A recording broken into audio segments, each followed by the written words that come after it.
Hello and welcome to Not One Right Way, the podcast. It's me, your co-host, Melissa Manuel, she, her, and It's me, Marvin Medawaginiaga, they, them, theirs. hi Marv, how are you? So good. So good. I had a full night of sleep last night. Crazy. Like, more people should be getting in on this. 8 hours of sleep. Wow. It is a privilege and a luxury. True. And I'm enjoying my little coffee right now. Lovely. Yeah. For the listeners, you were just here for my birthday last week. So it was podcast IRL for a whole week. It was great. Podcast IRL. Like talking with your friend? Yeah, all the time. I like that when you're here, we work on the podcast 0%. Like, we make no content. Yeah. It's a great opportunity, but we have not figured out how to do it. We'll do it someday. We'll do it someday. We'll figure it out. Yeah. We did watch some stuff. Do you want to share what we watched? I want to talk about Paddington in Peru. Wow. What a delightful film. I loved it. Loved it. Cried a little bit. Yeah. I cried a little bit. I did cry a little bit. I love Latino cinema, Yes. What a beautiful representation of the immigrant story, being growing up somewhere other than your home and realizing that there is a longing, a miss of that place of do I belong there? Do I belong where I was raised? What is home? What is family? It was great. I loved it. Yes. Connected to it. Yes. And at the end, seeing the sort of bridging of these two families was so heartwarming. Yeah. And man, more media should be like that. I was thinking about the first Paddington, that first 5 minutes where you see them with the oranges and they open up that first orange. And it just looks so juicy and succulent. That's what the entire Paddington in Peru felt like. Wow. I'm invited into this new experience, even though it's something that I know and have felt. It feels refreshing. That was the most beautiful review of a movie I've heard in a while. I'm glad I could give that for you. Put that on your Letterboxd. That's okay. Really good. Yeah. I also want to share that we watched the new show Win or Lose. Oh, I cannot recommend this enough to the listeners. It is phenomenal, and as always, you should support original stories, especially original stories in animation that aren't just harping on nostalgia. But Win or Lose is next level storytelling, and it's character driven, emotion driven, and it's beautiful. I just obsessed. Every episode that comes out, I'm floored at how well it's written and done, and I can't wait for the next episode. Yes. For all my social workers out there, wow. You're right. Yeah. I feel like it takes the idea of understanding the person in the environment to a different level because it is animated. We can see their environment changing based on their emotions, based on how they're feeling about themselves and the world around them. And it's ooh, I love that. That's only something you can do in animation, physically change the world in such a way. It's another, just like Flow, it's something that really uses the medium, appreciates animation as a medium, and it just makes my heart sing. Oh, so true, so true. Well, I think this is a great segue to our guest today. We gave great reviews, I like to think, of some media we watched. Who are our guest today, Jakejames Lugo, a media personality, a writer, content creator, podcaster. Welcome. Thank you for having me. I appreciate y'all. Again, happy belated birthday. Since you didn't say before it was your birthday, but happy birthday a little bit late for y'all. It's nice to meet y'all, and I appreciate y'all having me. Yeah. We're happy to have you. Yeah, Thank you for agreeing to be here. I mentioned it a little bit before we started recording, but I'm a social worker. One thing that I like to do and do quite frequently is hit the ground running. Let's start with the most traumatic event in your life, and then get to know each other. Okay. We're not gonna do that here. I feel like Like, I we're should here bracing, like, "Oh god, here we go. yeah, Let me I grab I this drink real quick." I see you cross your arms, and I'm like, "Okay, actually, that was a joke." Um, so our first question for you today is favorite hot beverage? Favorite hot beverage you said? Yeah, hot Oh, beverage. coffee. Because Yeah, coffee again, me and Marv could totally get along because we have a thing for coffee, and it's coffee's part of my culture. You know, being Puerto Rican, like, we drink a lot of coffee. It's Hispanics in general, we drink coffee, but, like, for me and my family, it's been a thing for years, so it's to keep warm or it's just a social drink, so it's been in my life constantly. So, yeah, coffee, hot coffee, freshly brewed coffee really hits the spot all the time. so Nick, true. I have my own question for Jakejames. What color would your lightsaber be? For me, because I talk about this all the time, and I feel like it changes, like, a lot, especially being a big Star Wars fan for years, but I would always default to blue because blue is traditional, blue is, like, my favorite color, but it's really, like, the standard, and sometimes I'll say green, but really blue is really the one I would go to. That's how I actually got my Disney lightsaber that I built at Galaxy's Edge. I got it as the blue with the blue kyber crystal, so I have to go Nice. with that one. Classy, you know? Yeah, Mhm. So you're saying you're a Jedi and not Sith. That says a lot about Course. you. I'm a Jedi Knight, Jedi Master, technically. I have I'm not wearing it now, but I have a ring that says Jedi Master on it, so it proves, I'm certified by the council. I was actually made a Jedi Master, unlike Anakin over here, complaining about it. Rip. Still, like, that's what happens when you go to the dark side, and when you're Sith, you true. don't get to be on the council. You don't get to get told to take a seat by Mace Windu. Mm. Well, I've been watching a lot of Star Wars stuff lately, so I just feel like the Jedi Council's overrated. I'm more of an Ahsoka where I feel like I'd walk away, be like, this bureaucracy, it isn't what it means to be a Jedi. I feel like we failed what we set out to explore. It's a colonialist. I don't I don't condone the Jedi Order myself. I've You know what fallen that away. comes from, though? That comes from a lot of the more newer Star Wars stories that focus on, like, that end of the prequel era, because the prequels were really where the Jedi were the height of their power, but because of the politics that were going on that were influenced by the Sith, which was Palpatine, that really is what caused that arrogance and that downfall, and I think there's a little bit too much focus on that with some of the newer stories, so it comes off like that, like the Jedi Council were, like, a bad thing, but keep in mind, prior to that, they were all good for 1,000 years.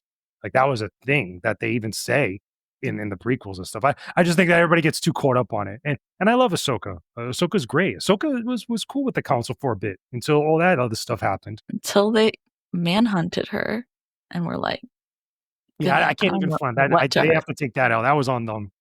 That was on them. They messed up. They did.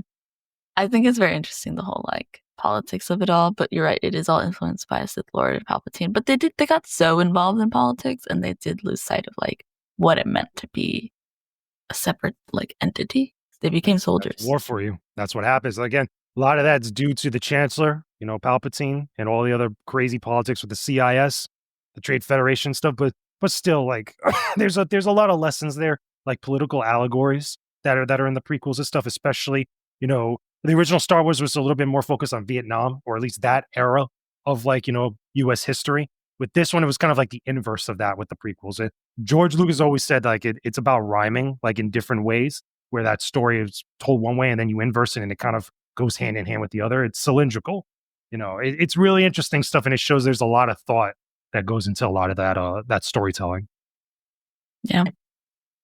Thanks for sitting through our Star Wars talk, Marv. Yeah, Marv's over there like, I don't care about any of this. it's not that I don't care. It's like one of those things where Melissa has to explain it to me every single time, and I'm always like, "Yeah," and then it's just like, it's gone. So I'm hearing all of this, and I'm, like, agreeing because 'cause I'm like, "Yeah, I think I remember some of this." Like, the dots are connecting, and then they'll just be unwound once we're done talking, It might be and time for a rewatch for you, or one of those, like, movie marathon nights. Or you watch all of the Clone Wars like I've been telling you to do. Oh yeah, you got to watch the Clone Wars. Oh my It was gosh. good. Okay. 7 I'm 7 sorry, I'm seasons, sorry. but if you got a weekend, you got a weekend just Yeah, to chill, there you go. You can love's get at got least a the good 3 or stamina. 4 seasons out the way there. I wanted to bring up Star Wars because it's a lot of your content, and Yes. you mentioned in January it's been your anniversary of working in the media industry for 15 years, so congratulations. Thank you, Uh, appreciate it. why don't we roll the tape back 10 years, and why don't you tell a little bit about the start? Did you always know you wanted to be a writer? Where did your origin story start? So for media, a lot of my start in get trying to get into the games industry, freelancing and doing stuff goes hand in hand with my start on YouTube. But it starts even before there because originally I didn't want to be in media or journalism. I wanted to make video games. I actually went to college after coming out of high school, going into trying to get into game design, and it led to computer animation eventually. The thing was is that I quickly understood and learned that I'm not super technical when it comes to like, games themselves and the way that media or digital media is made. And I just didn't enjoy it. It just wasn't something that I really cared about as far as the intricacies. It's like loving cars, driving them, but not making cars and not actually making and doing mechanical stuff with the engine or whatever else. Very similar an idea. So eventually I branched off into computer animation, trying to get into movies and just 3D animation in general. And even then, despite me graduating with that, I still cared more about the actual criticism, about the conversations, the discussions about our favorite media, as opposed to making it, because I could sit there for 3, 4, 5 hours talking about some of my favorite stuff. And I could hardly even really get into just how certain animations were done or how certain movies were shot or filmed, and directed and such. Even though part of that is still part of the job of being a critic and being in media and being a personality that actually is a talking head, it's not necessarily in the same way where it's not a mandatory thing to understand why you're talking about certain stuff in the way that we do. So it really stems from there. So it's a lot longer than 15 years, but 15 years is really where I mark from 2010, 2011, where I actually started actually putting myself in front of a camera, writing, getting on social media, actually talking to people, going to panels. Early in my career, I would go to a lot of local panels down here in South Florida. I mean, a lot of them, whether it was the big conventions or the smaller conventions, I was hosting panels, I was speaking to celebrities. There's a whole bunch of videos where I was talking to a bunch of celebrities at places like Miami Comic Con, where I actually got myself in front of there with a nonsense like camera, that was really terrible in comparison with no mic, just trying to actually do interviews with those celebs about some of their favorite things and put it on YouTube or on other social media. And then over the years that got better. I joined up and wrote for a bunch of different websites, different outlets, between Real Taco Gamer, the Coalition, eventually IGN that I freelanced for them. Same thing with Red Bull Gaming, eventually Dot Esports, The Outer Haven, Clownfish TV, and many other different outlets over the years.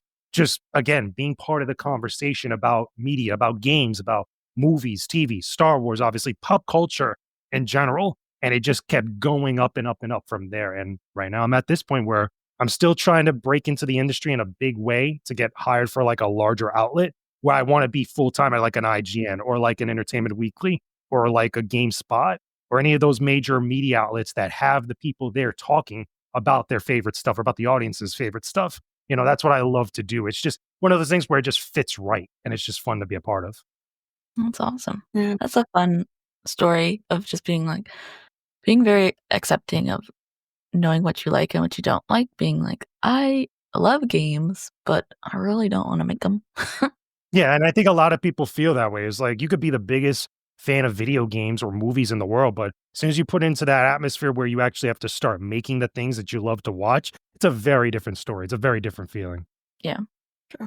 I think I've told this story here before, but I've had the similar experience of when I went to college and I took film classes and I was like, I actually really, really hate touching this camera and I never want to do it ever again.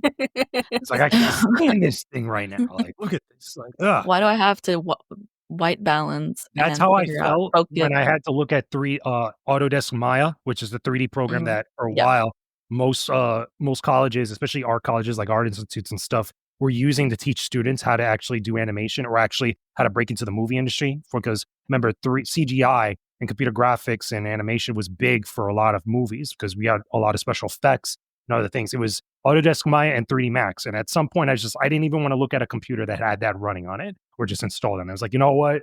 I'm just done with you right now. Yeah. Yeah. I guess So that's how sort of similar to me in philosophy. Like, man, I talk about it a lot. It impacts the way I interact with the world. But if you ask me to write another philosophy paper, death upon you. Um, Like, I don't even want to hear about Plato or Socrates. Like, I can't stand those guys. I can't stand those guys. It's Uh, annoying. I was actually thinking about that this morning. One of my original question to you was like, "What's your hot take?" And then I started getting really heated about my hot take, which is that Socrates doesn't exist. Plato made him up to sell more philosophy. Um, He's an I alias. He's like a ghost. yeah, like Socrates existed. We definitely have proof of his life. But did he write that? Did he say that? No, Plato made him up. Real guy? Maybe. Real philosopher? No, doubt it. that is a hot take. Yeah. You should write that. Write a philosophy paper about it, Marv. I can't. I would have to read about philosophers. Imagine that Socrates was a catfish. That's the title of the paper right there. You can imagine Ooh, that's the pretty good, actually. catfish of Socrates or Yeah. Plato, whoever else like that. Like, it's funny. Yeah. So when did you like get get like your first big, I don't know how it works, I guess, to become a freelance writer, like Yeah. critic writing? When was that first like big job, I guess, that cemented So it for you? there's a difference between the first big job and the first job because it's complicated because there's a lot of different milestones leading up to different things for me throughout my career, especially within that first 5 or so years. Because the first you could constantly go to like the first time I joined up with a website where it was for me, it was Real Taco Gamer, where I was a writer slash reporter and eventually became the community manager there. A lot of the earlier work, a lot of it is unpaid, which is unfortunate Mm. because that seems like that's a thing for especially media people or people that want to be journalists or want to be critics or content creators. You have to end up doing a lot of paid work, which is not great because it could linger too long. And there's a lot of different places and instances where people feel like they get taken advantage of. But for me, that was part of the journey, part of the path, because it allowed me to get work out there that was published, that was actually online at some outlet, not just on YouTube, not just on my social media, but like you could go to a link and actually see the stuff, or I could share it on LinkedIn or put it in a Muckrack page. For anybody that doesn't know, Muckrack is like the journalist's equivalent of like what a LinkedIn is, but it has and compiles all of your published work in every outlet you do automatically. So you have that in LinkedIn that you could show your work as like a digital resume as opposed to just going and making a website and stuff. And for me, like when you build it up over so many years, like it has a lot of stuff on there that you could go to like Google, type in my name and see a lot of the different stuff that I've worked on. Or in some cases, some of the larger outlets. Like eventually, the big milestones for me, the first time I was writing guides for IGN because it's IGN and it's got my name on there and they promoted my stuff on the front page, things like that. But it's a lot of different things. I don't know if I could really put it down to one specific thing, unfortunately. No, that's okay. I mean, it's probably just started steamrolling after a while. So, how have you maintained, like, I guess, the stamina to keep freelancing? Because I know freelancing in any capacity is hard.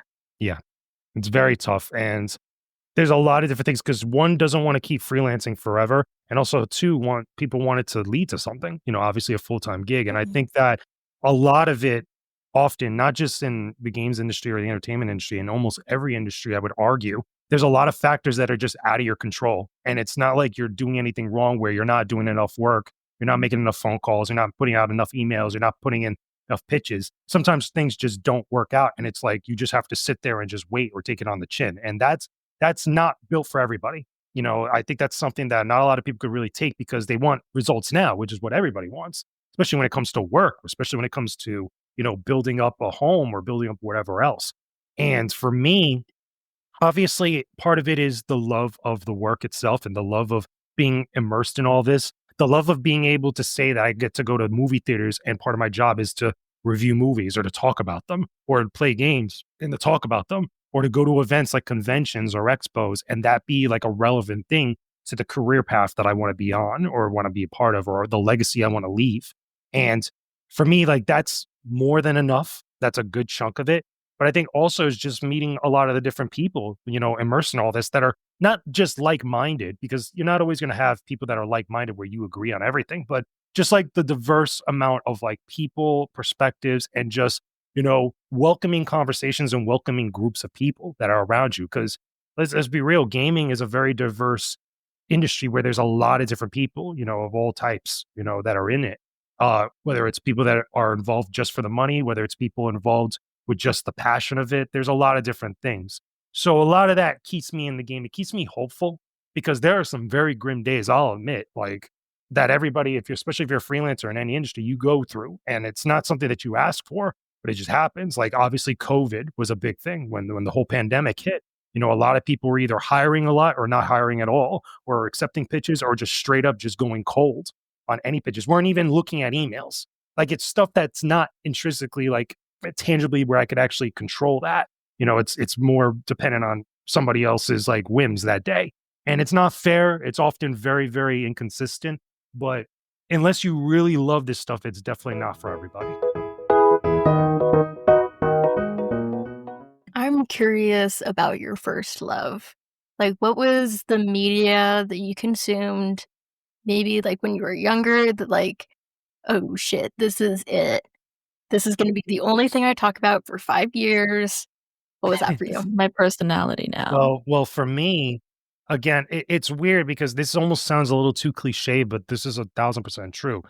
I'm a Sega kid because I've Okay. been playing video games for most of my life. I was born in the year that the Mega Drive / Sega Genesis was created. And then a year later came here to the United States as the Sega Genesis. Sonic the Hedgehog was my first video game I ever played that I was fascinated with. And it went from there. And then ironically, years later, I'm the first person you see in the Sega Genesis mini commercial that was put out called My Story that Sega put out. I'm the first person you see that says Sega in it, which is goofy and it's all funny and stuff, but really What? playing games and getting the enjoyment out of it and just, being fascinated with the visuals, the presentation, the music, the idea of just playing a game and just getting lost in it and letting time just kind of, block out everything else. That's really where my love for gaming came from, or my love for entertainment and pop culture. Because even before then, as early as I can remember being a very, very little kid, I remember the first time I went to a movie theater, it was to see Batman Returns. And prior to that, I had seen Batman '89 on VHS so many times. Same thing with Return of the Jedi and many other different things.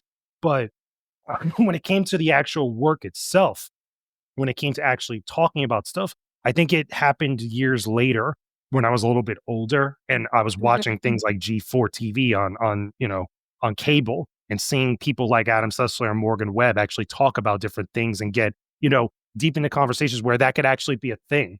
I just love the feeling of being part of that or being around that. So that's really, I guess you could say, my first love for this type of job or this type of work. No. That's awesome. I always say I love loving things. Like I just like being a nerd, I guess. I like the passion that it brings out of me of just being like, oh, I love talking about this thing. I love listening to Yeah, people talk about what they definitely. like doing. So doing this podcast to talk to people is a And good it's not always excuse to do pretty. Like, let's keep in that. mind, it's like I'm not always like out here praising stuff. I actually, whether I praise or criticize or downplay or like, break down something, I'm always gonna get criticism from all sides, like on social media and stuff. Mhm. Like it's not a pretty thing. Like you're not always getting into this to just praise things because then that gets into the realm of inauthenticity or like being just disingenuous, not just with your audience, but with yourself. And you have to look at things with honest eyes. That's what I really tell everybody is like you have to sit there and just tell everybody how you feel about it. Don't get too caught up on everything else, but just if you really love the conversations about stuff, that's part of the entire thing. Mm. The whole conversation, negative, positive, understanding the nuance of it, right? Nuance could get very complicated. Let me put it that way Mm. with certain complications. I mean, we've been going through it now just recently with the Oscars because of a movie like Amelia Perez, and Mm. all the other Mm. crazy controversy with that. But, when you talk about best supporting actress, when somebody wins like Zoe Saldana, she won best supporting actress. That's Zoe Saldana, who's been in like a bunch of stuff. again, it gets very complicated and it gets gray. It's not so like black and white all the time with these types of combos, whether it's about games, movies, music, comic books, or just, anything that we love engaging with. Yeah. Yeah. I wanted to ask a little bit more about this in the same vein of like when you're thinking about criticizing a piece of media, do you consider the area of like, I guess, DEI? Like, because I'm trying to think of how to phrase this. When I've thought about who's reviewing our content, it tends to be a very like white male area. And it's not usually from the perspective of like everyone who's consuming it. And I think journalism, especially in all areas, but in media, doesn't tend to do a great job of being all inclusive of like those perspectives. So sometimes I'm trying to seek more inclusive reviews because those generic ones aren't always coming from a very like intersective lens, I think is the word I'm looking for. But I'm curious if that's something you think about when you're doing your reviews and your critiques. Well, here's the thing about those types of conversations when it comes to diversity, when it comes to DEI, because I feel like a lot of these terms are used as buzzwords rather than actually the relevance that those terms and the weight they come with, and especially with their relevance to media of all things, games, movies, TV, comics, etc. Those topics in of themselves without anything else surrounding it, especially because I feel like social media and a lot of media coverage has really not tainted, but really kind of warped a lot of the convos about those things where it becomes more about the conversation of it as opposed to the actual real topics at hand. Because Mhm. diversity is a great thing. I don't know if you guys are big fans of Star Trek, but like, there's a big Spock quote that says, I think it's changes the is the I think it's the core process of evolution. I don't remember the exact quote right here, but like diversity and stuff like that, where he was talking about is like it's a big thing that's beneficial to everything across the board because it's not just monotonous and stuff. And you can say the same thing about media. You can say the same thing about games and anything else. For me, I try to look at games when I'm sitting down to play something, whether it's an RPG for 40, 70 plus hours, or if it's an arcade game where I'm playing for 20 minutes or so. I just try to block out the world and just try to see what the actual piece of media gives to me. Just accept what it gives to me and tell how I feel about it. Whether it's something fun, whether it's something interesting, engaging, whether it's something insightful, whether it's something controversial, whether it's something offensive. You have to look at it as is, and you can't let the actual convos and the views and perspectives of other people and other things get in the way of that. One of the biggest games recently that was super controversial that you saw a lot of different people having opinions about was Dragon Age: The Veilguard. That was a big thing because obviously there was a lot of conversations about certain characters and what their orientation or what their identity was. There was a lot of conversations about the dialogue, about how well it was written and how it was presented. I think when you start getting into those topics, or if you want to make an impactful and relevant and good story or piece of media that involves stuff like that, you have to make sure that it's presented in a way that is authentic, that doesn't feel like it's disingenuous. Because I think like we get into a lot of convos now, especially in the media, whether it's larger websites or smaller homegrown websites, where I think people are more tired of things feeling like they're inauthentic, things feeling like they're just there to be there, as opposed to being there for a relevant, like big reason or something that's going to give something to the audience rather than talk down to them. I think that's a very thin line. And I feel like on either side of that, things get muddied up because I feel like sometimes you get a lot of bad faith actors on either side of it. I think sometimes you get a lot of people that get too caught up on the conversations trying to be like a showcase of themselves as opposed to actual showcase of the topic itself. Yeah, I feel like there's Mm. just so many other things that just are just again getting in the way of that stuff. But really at the heart of it, for me personally, when I'm looking at something, I got to see things as it is for the piece of media that it is, rather than what everybody else wants to see it as. Some of the best, I think, conversations or best DEI or just things that involve diversity like that. You look at movies like Black Panther. The reason why Black Panther was so big, not just because it was a movie about Black identity and about African heritage and just like celebrating that, but it was also a piece of media that felt like it was trying to bring everybody to the table and trying to include everybody and make it into a thing where it wasn't condescending one side in favor of another. It was actually a thing was like, this is the best thing ever. A movie like Black Panther or a project like Black Panther was getting involved with topics like that, or at least what a lot of people nowadays feel that's the focus for those types of conversations. but it was doing it in a way that was welcoming everybody to the table. And I feel like that's the best way to approach it when you want to actually highlight a certain issue, or you want to highlight or get focused on certain things that you think more people should be kind of looking at a certain way, or talking about more, rather than being condescending, rather than being exclusive, because that's part of it. Also, one of the big issues with it is that people felt like they were being excluded, but you can't exclude everybody else in favor of that. Like it's got to be an even and a fair and an honest look, and just, you know, observation of all this stuff. I feel like that's the best way to approach it. Again, it's a very thin line, and it gets very murky. There are parts that I agree with where it's like, yes, those words have become buzzwords and now they mean nothing to everybody. Like they hear it and they either like don't want to get in trouble, or they're annoyed, or like it's kind of lost all meaning. I don't know. But I do think every piece of media needs to be taken in a different way. Like you said, Black Panther had a very different message than, say, like, I don't know, Paddington in Peru. Like, I think that has a very different goal, but it's still similar that it has representation goals. Like, it's trying to tell an immigrant story in a cute little bear. Like, I wonder what a real critic would say about it, in the sense of like taking that immigrant story, you know? Because sometimes I feel like those get lost, even if it's in there, they're not taking it at face value. Well, here's the thing about that. Like that's the same thing I could even say about a movie like Star Wars, which again has allegories to the Vietnam War and other stuff. It's not always like in front of your face, and it's not always the sole purpose of what that media is. Like I haven't seen Paddington in Peru yet. I wanted to. It's just there's so much media that Gotta comes get out on it, Jake sometimes James. like that. Look at I've been watching movies like crazy. I just saw Captain America and what is it? Captain America: Brave New World not that long ago, and Mm. Daredevil last night, literally. But, No spoilers. yeah. But, the point is that, like, sometimes, like, messages like that, even though they are injected into them or they're there, maybe they're not as obvious as, like, the way that the media presents it, and it takes a little bit more, like, observation, multiple viewings, and stuff like that. But also sometimes that's not always the sole focus on it. It really comes down to the way that those types of topics and those types of things are handled and presented to the audience, but also in the way that it tries to make the audience feel a certain type of way. Again, it's very different from like having a message and then like talking down to the audience, as opposed to taking the audience on an adventure and letting them come to those conclusions. It's a very different vibe. And I think that Mm. you let the audience come to those conclusions, or you present it in a way where, again, it doesn't feel like you're talking down to them, or doesn't condescend them, or lets them see something in a way that feels very simple. Because Paddington in Peru, or Paddington movies in general, they're very family oriented, or family friendly. It's not like a political thriller or like some sort of crazy thing. It's not like, anything that you're going to get from like Daredevil or something like that. But Yeah, yeah, yeah.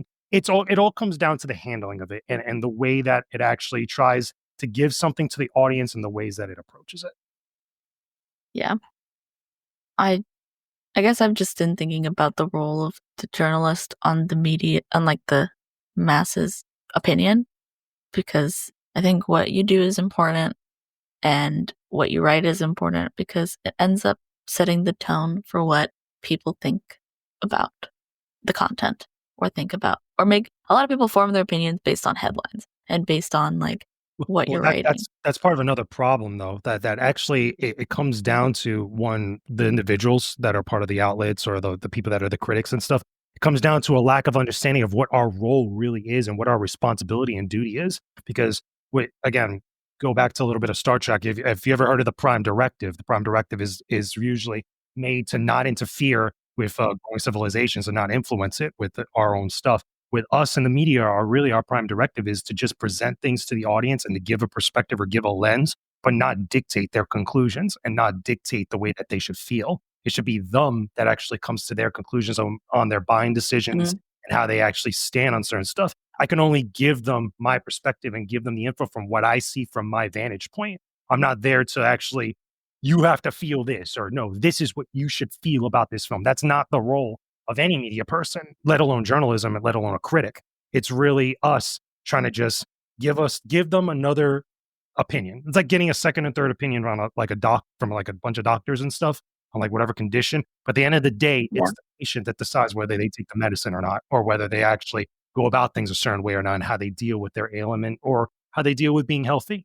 That's not my job to do that. And I think way too many people, not just in larger outlets, but sometimes even in content creation with content creators on channels, they get too caught up by that, or they get too caught up on the idea of controversy as opposed to trying to like inform the audience, or getting too caught up on, trying to give a certain perception on a certain topic as opposed to seeing the topic and the conversations for what they are. It's like, again, it gets very messy, it gets all over the place. But I think that the more people, whether it's people like me or others very similar, that actually sit down and actually they cover things a little bit more honest, and they try to actually come from a place of like actual like open-mindedness and understanding, is when things tend to be a little bit much more better for everybody, no matter if you like or dislike something, or you feel a certain way about a topic. It's just not our job to dictate how they feel. I'm curious if you would apply this same mentality. Like, I know you mentioned doing game guides for IGN. Like, is there some element of this consideration, the sort of prime directive, that you would apply to game guides as well? Because I'm just interested in how those Yeah. come about. Yeah, I've done that Yeah. actually with IGN when I wrote guides for them for a while. I used to do their wiki guides for a number of different games, a couple big ones too. And guides, usually they're very procedural. Sometimes there's often one way to approach a situation in a game, whether it's a task or an objective and stuff like that. And most people will usually just look for that. They just want to get past something. They just want to get over something. They want to keep it moving like that. When you get to the much more larger games, like for example, I helped do the guide for Fallout 4. And Mm. even though I wasn't the only one who wrote that guide, there was a bunch of people that helped contribute to it. I was at least responsible for finding all the vaults and finding all the references to movies and stuff within the game world. And things like that, again, are very procedural. Like you could get there however you want to get there, but it's in this spot. It's this thing that you're going to find over here. It's this type of enemy you're going to have to find over here. And you could deal with it this way, or you could find another way that's similar. It's not in the way where it's like you have to play the game this one way because I think it's the best thing ever. Like it doesn't work like that. But a lot of people sometimes are just looking for the simple solution when it comes to guides. So there's a little similarity there with the Yeah. mentality and the outlook on it. But again, it's a very different type of writing as opposed to opinion pieces, listicles, reviews, podcast discussions, etc. You're my hero because those guides. Look, I go to them when I'm not having fun anymore because I'm not very good at puzzles and games.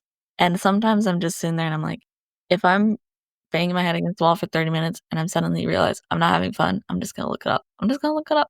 I tried. Yeah, and the But thing the is, goal is to have nobody should fun. be ashamed of that. Everybody, there's like so many people on social media that are like, you shouldn't use guides for the games you play. I was like, why not?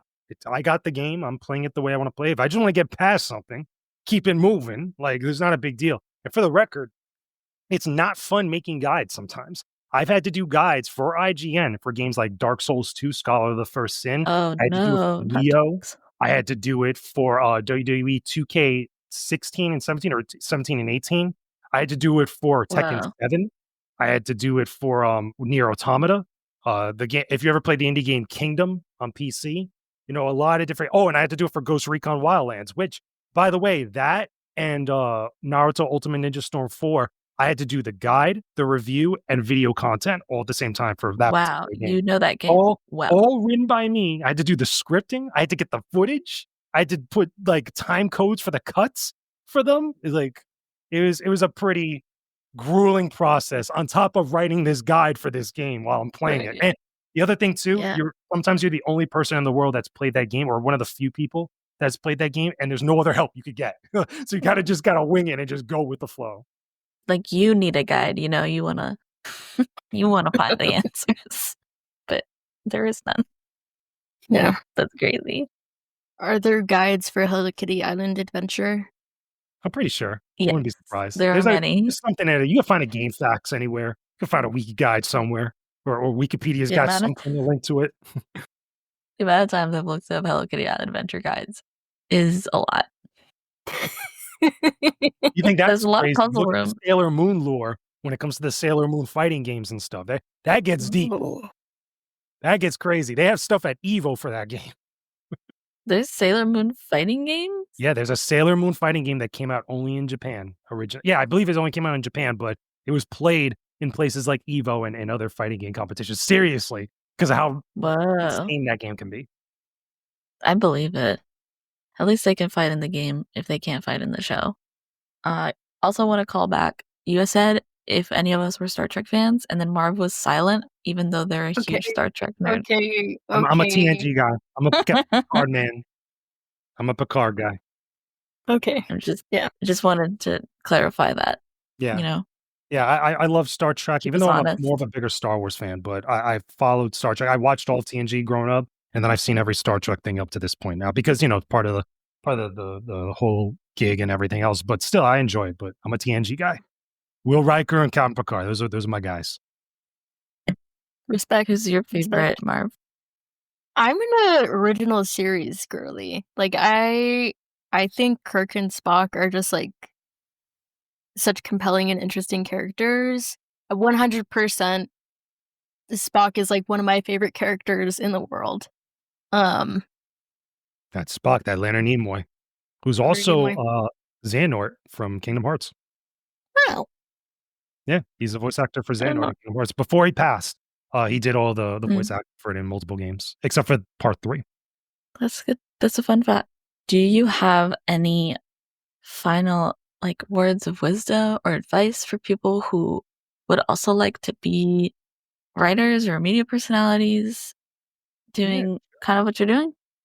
Yeah, sure. Have a lot of patience and be open-minded and be willing to talk and work with people because I think that there's a lot of people that get into this stuff and some of them get pretty big, they get a lot of notoriety, they get large audiences. Um, and they sometimes end up being very closed off to everybody else for multiple different reasons. Sometimes valid, sometimes out of choice, sometimes for one reason or another.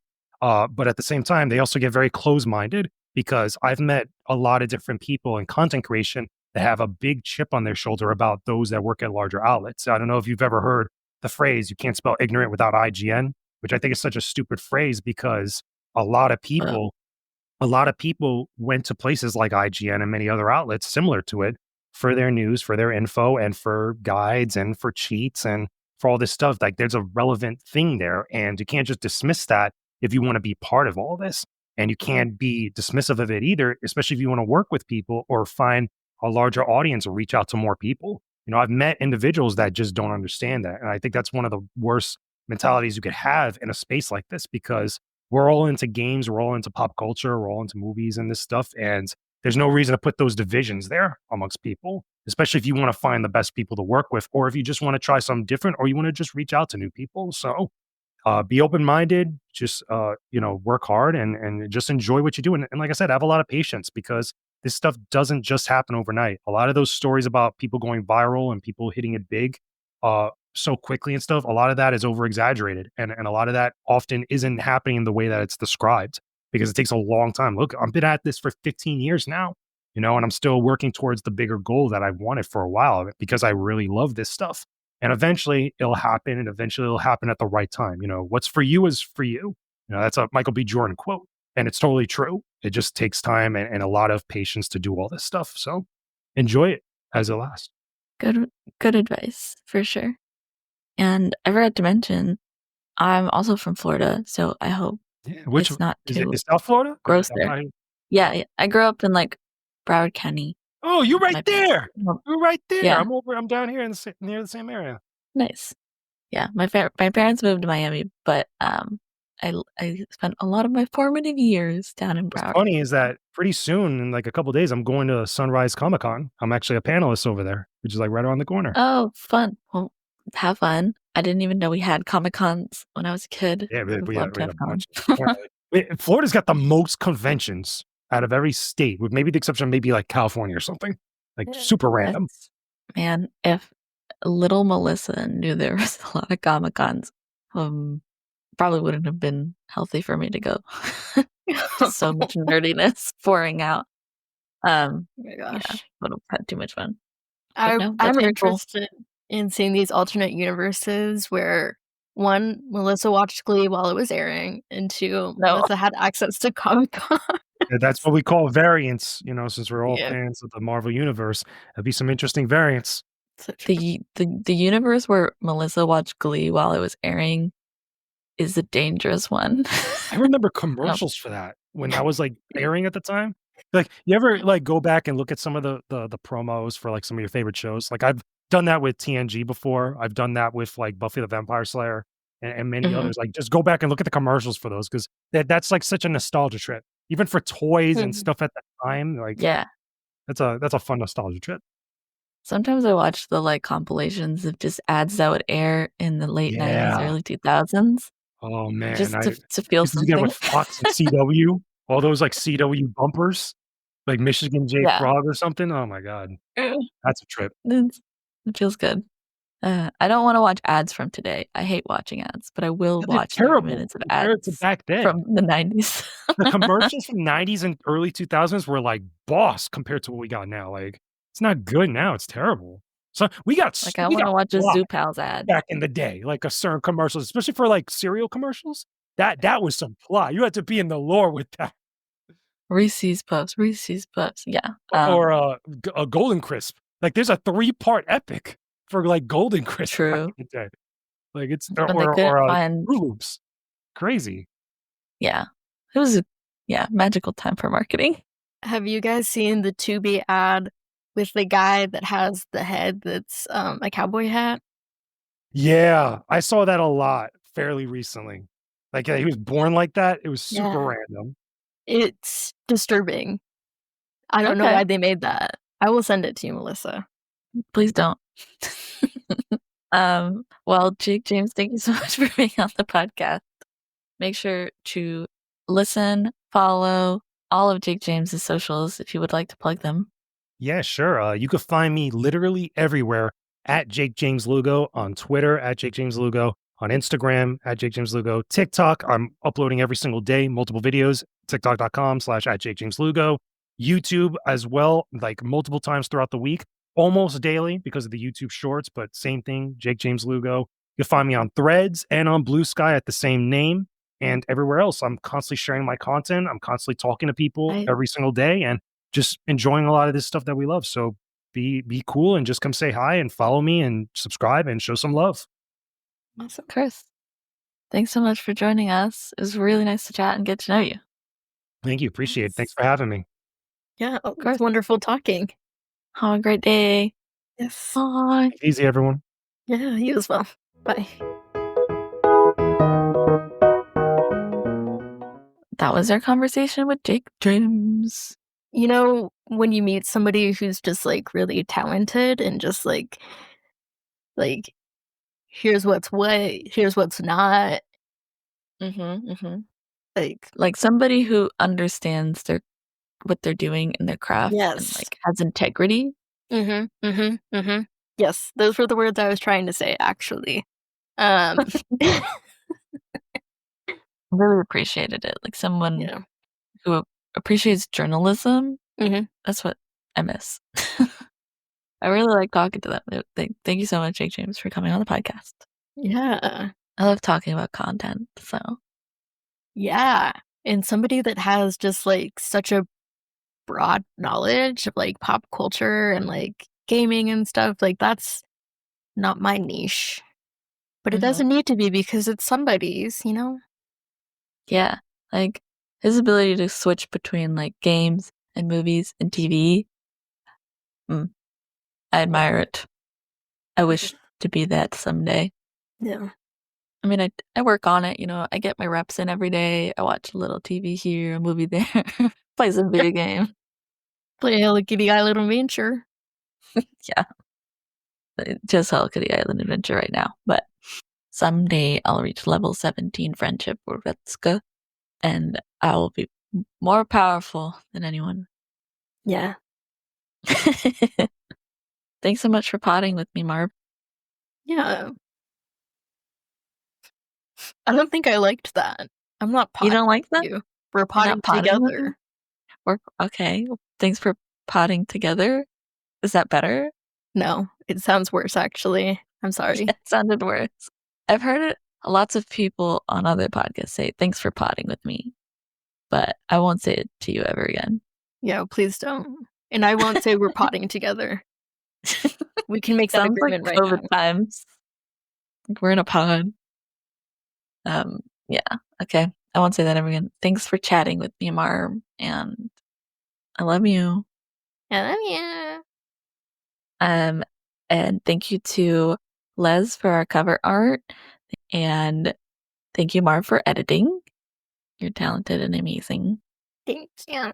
And remember, There's not one right way. to become a freelance writer. There's not one right way to choose Picard over Kirk. There's not one right way to start the rumor that Socrates isn't real. Melissa, I was gonna edit it out. No, you can't. The take's too hot. I'm gonna get flamed. I'll keep it in now. There's not one right way to get really into Sega and make entertainment your whole life. And there's not one right way to write game guides for any game you can imagine, like Sailor Moon fighting games. Thanks so much for listening. Bye. Bye.